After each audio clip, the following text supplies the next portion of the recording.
Hello everyone, Ladislas Moise from thewanderinginvestor.com. So today I'm in Panama City with my favorite Panamanian couple, Giovanna and Weeman. How are you? Good, very good.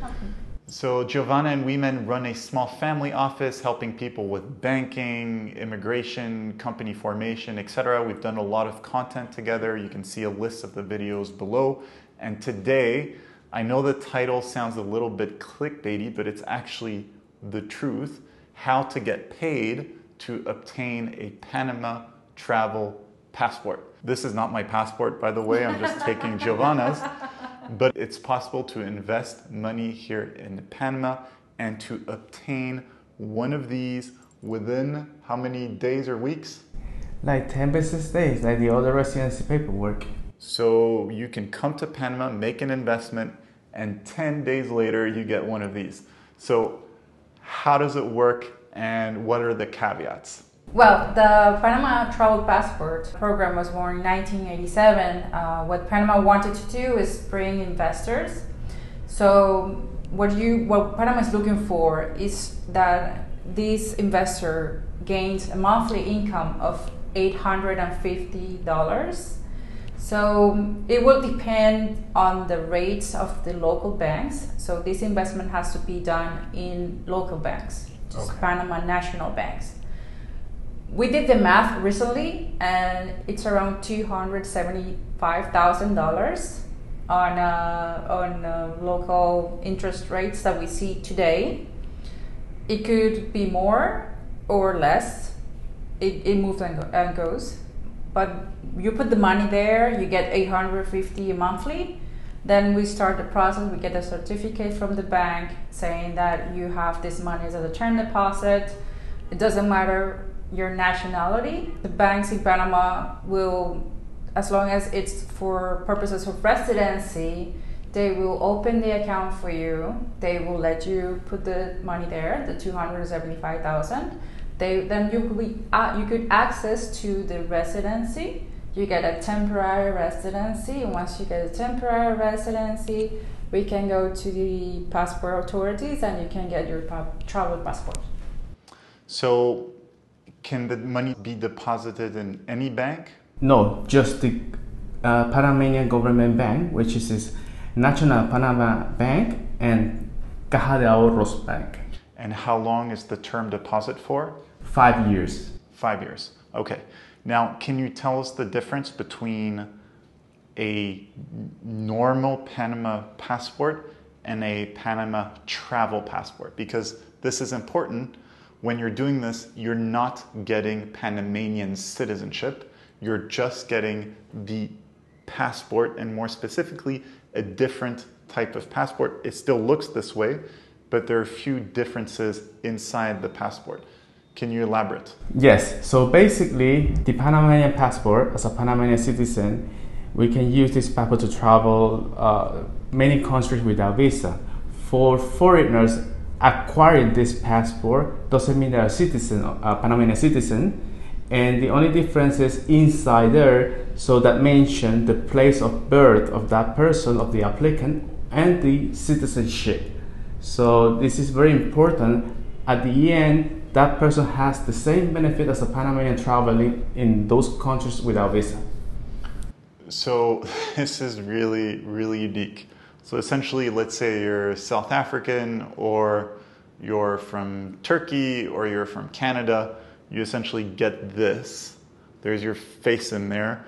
There's all of your personal information, where you were born, etc., just as with any normal passport. But then there's an extra line that says citizenship, and then there it's written South African, Turkish, Canadian, whatever it is you are. This is really interesting. So for people who come from countries where they don't necessarily have Schengen access, this is one way to go into Schengen. And then also for Westerners, it's interesting. For example, you're a Westerner and you want to go to Russia and you need a visa, especially in the current situation, then you can just get one of these and theoretically you can go into Russia visa-free, as well as all over Latin America, etc. So it's a unique solution out there. However, it must be said that sometimes it can cause problems at borders. The vast majority of border guards are not aware of this travel document, just as the majority of people selling you passports online, selling Dominica passports, etc., they don't even know that this option exists. So let's say you arrive in Belgium.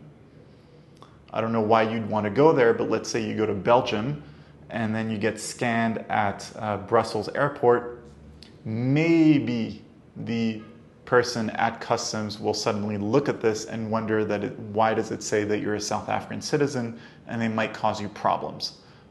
Or maybe not. Maybe they'll just scan it, they won't care, you'll go through, they won't even notice it, they won't try to look for that sort of information. So there's a bit of an element of risk in using such a passport because no one knows about it.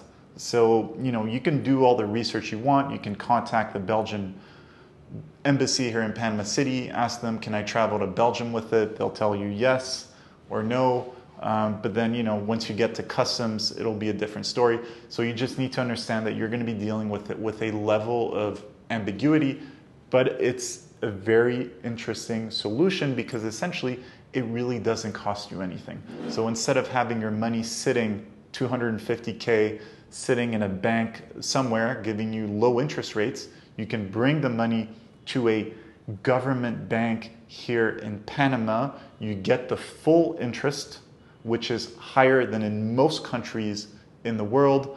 Because they're government banks, it's implied that they are safer. Again, you do your own due diligence. I don't know what's sitting on their balance sheets. And then out of this whole process of getting your interest, you can get one of these for yourself and your family as well, correct? That's correct. That's correct. So then it's the spouse and the underage children can claim this as well. Yes. Yes.